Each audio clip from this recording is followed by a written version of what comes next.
Hello everyone and welcome to a very nice short game from round 3 of the 2021 FIDE World Cup. It's Magnus Carlsen versus fellow Norwegian Aryan Tari, and it features a tactic that you should really know in case you run into it, because it's a very nasty one if you happen to, well, fall for it. Much like what happened in this game. So without further ado, let's check it out and see what this is about. So Magnus has the white pieces, and this is game 1 of their classical match. So let me just switch this R to a C, because I know you guys really started paying attention to what I'm doing. There we go. One more click. All right, there we go. So now we have a C. Magnus with the white pieces opens with C4. He goes for the English opening. We have E6, G3 now, and D5. So black taking control of the center, and Magnus will try to control the center from the flank. This is the Agincourt defense. We have bishop to G2, and now D captures on C4. We have queen to A4 check, going to recollect his pawn. We have C6 and queen captures on C4. And now usually what black just plays here is B5, but here Tari played C5. It's not a new move, it has been played a few times, but in the games where it was played, known moves are knight to F3 and the D3. But Magnus here plays pawn to B3. He prepares to fianchetto the other bishop as well, and it is now already, as of move 6, that we have a completely new game. So let's see how Tari deals with this B3 idea. We have knight to F6, bishop to B2. We have bishop to E7, preparing the castle, and now knight to F3. We have knight to C6, and here both players just castle. So castles, and now knight to E5. Magnus already putting some pressure here, as the knight here is attacked twice, and you don't really have a good way to defend this knight, so it's best just to capture the knight on E5. So knight captures, bishop captures, and now knight to D7, kicking away the dark square bishop. We have bishop back to B2, and now rook to B8, so you can start pushing your B pawn. So if you could get B5 in, would be very nice. So Magnus develops the knight while defending the B5 square, and now bishop to F6, countering white's very strong dark square bishop here. A dark square bishop here. So here we have rook a to b1. Now if the knight moves, the bishop here will be protected, and now b6. And as you can see here, the position is roughly equal. Not much is happening here, and it seems that Magnus decided to take a slow maneuvering game from round 1, and then depending on what happens, he's gonna try and do something else in round 2. And the black, of course, welcomes this decision, as it seems to be an easy draw, and then he will take his chances with the white pieces. So here Magnus plays b4. He wants to create something here on the queen side. We have bishop to b7. Black continues developing, and now we have a series of trades. We have captures, and now knight captures on c5. We have bishop to a3, now pinning the knight. The rook is still on f8, and here we have rook to c7, and this rook to c7 is very interesting. It seems like white is kind of threatening captures, and rook captures on b7, but if black really wanted, black could go for queen captures on d2. It's a really funny line. The thing is, after bishop captures on c5, you don't capture here. You play rook to c7, and now we get this knight to e4 move, attacking the queen and defending the bishop, and also attacking the bishop on f6, so the black queen would have to go all the way back. Now comes queen c1, again with the threat of queen captures queen, g captures, and then you win the bishop here. So queen to g6, and now we eliminated this guy with check. And now even though queen captures looks like something you want to do, it's actually g captures what you want to do here, because you want to leave this square open for your king. Now white will capture the rook, and after black grabs the queen, we're first going to capture here. Rook captures on b1, king captures here, and now rook to c8 check. And now if you capture with the queen here instead of the pawn, then you'd have to play king here. Then we would pick up this pawn with check, but now the king can go here, and the game kind of continues, and it's very unclear. Black should be better here because of the two pawns, but it's most likely a draw. So it's possible to grab this pawn. However, Tari played rook to c7, not allowing any such tricks, and now rook f to d1 by Magnus. Now, there are, of course, a lot of things you could play here. You could try and maybe eliminate this knight here and then pile up on the c file, but we have rook to e8, just getting away from that diagonal, and now knight to b5, attacking the rook here. So rook to d7, you kind of still have to keep an eye on this pawn, but now bishop captures on c5, b captures, and queen to a4, offering this pawn for this pawn. So here we have queen to a8, defending this pawn twice, and now d3. Magnus also defends his pawn and stops the passed c pawn from going any further. Here we have h5. Tari now controls this beautiful diagonal, and he would very much like to play h4, h3, and checkmate Magnus on g2 here. So rook d to c1, and now rook to c8, defending the c5 pawn, and now knight back to a3 by Magnus.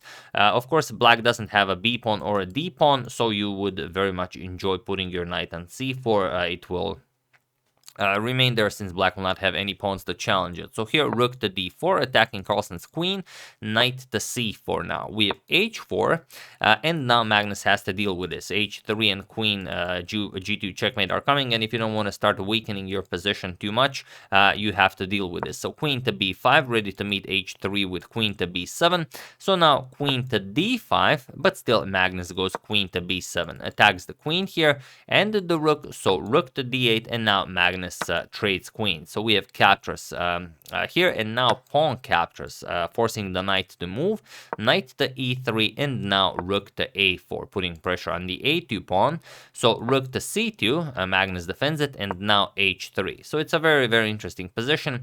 Magnus doesn't want his king to be stuck here, so king to f1. At some point you will have to move the knight, probably play e2 to get some breathing room for the king. Otherwise your back rank is still very weak. So here bishop to d4, but now knight to f5, attacking the bishop, bishop back to f6, and now knight to e3. And here Magnus is seemingly repeating moves. Tari would be very, very satisfied with a draw because he gets the white pieces in the next game. So here knight f5, bishop to f6, and now Magnus says, all right, I'm still going to try for something. Rook captures on c5. Let's trade pawns here. We have rook captures on a2, now Tari with the passed a pawn. And now knight back to e3, going after the pawn here, and now a5. And it's interesting, if you try bishop to d4 here now, kind of trying to do some damage, then rook captures on d5, you know, is just much better for white. And if you do something like rook to e8, well, then it's perfectly fine for black, because it's a very tricky move. You can't capture a pawn with your knight, because then this rook comes crashing down to e2, and if rook captures, then you play a5, and then, well, it's again a very good position for black. You're just going to start advancing your passed pawn. The bishop already covers the queening square, and the knight can never move because, well, just rook captures on e2. So it would be the bishop here would simply be much better than knight, and you know, being a pawn up for white wouldn't really matter here. But okay, Tari played a5 right away without this rook to e8 move, and now Magnus grabs the pawn, knight captures on d5. But now it's much different. The bishop here is already hanging, not hanging, but the knight is attacking it. So bishop to d4, attacking the rook. We have rook c to, not there, obviously, rook c to b5, and here Tari's position is not as great as the position that we've checked out when the rook came to e8, but it's still playable. However, here he played a4, and he completely missed what Carlsen had in mind. So feel free to pause the video here and try to find this thing that is the oldest trick in the book while I give you a couple of seconds.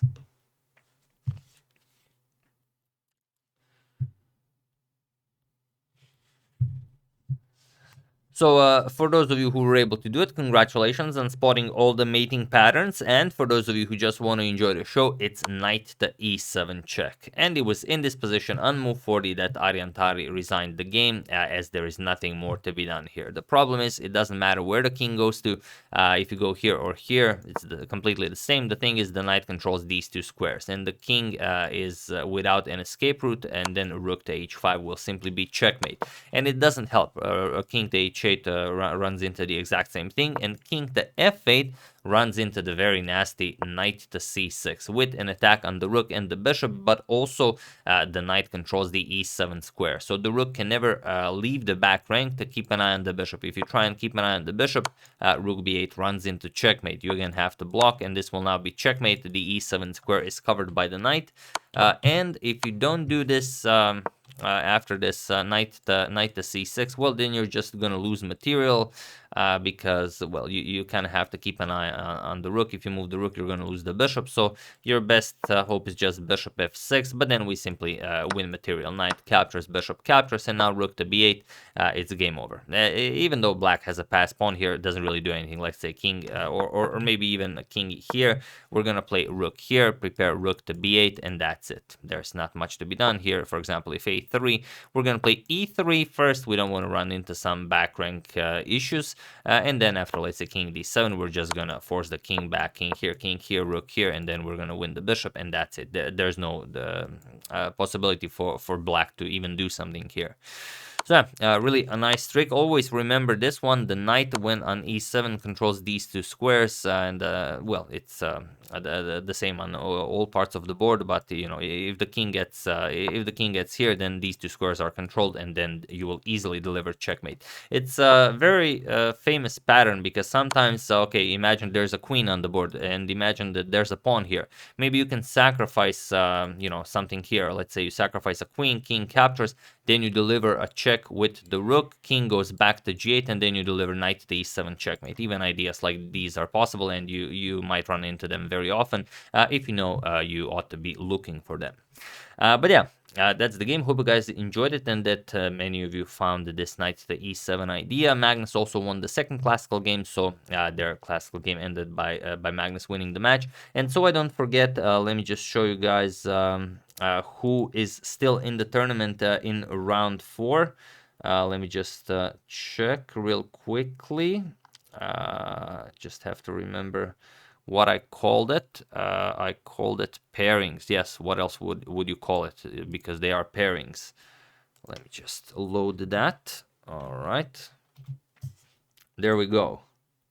All right, so pairings are here. Let me just enlarge this a little bit. So it's FIDE's tweet on Twitter saying who is left in the tournament. So in round 4, we will have Wojtaszek versus Carlsen, Esipenko versus Dubov, Bakrot versus Pankratov, Sindaro versus Piorun, Korobov versus Grishuk, Duda versus Idani, Shiong versus Vidit, Abdusatorov versus Durabaili, Andreikin versus Ivic, Tabatabey versus Hari Krishna, Martirosyan versus Brkic, Pragnananda versus Maxim Vachier-Lagrave, and all French clash, Fedoseev, Kovalev, Karakin, Artemiev, Sviller, Vityugov, and Yumabayev and Shank. So those are the 32 players that are left in the World Cup, and it's going to be a very interesting one, as also the world champion is still in there.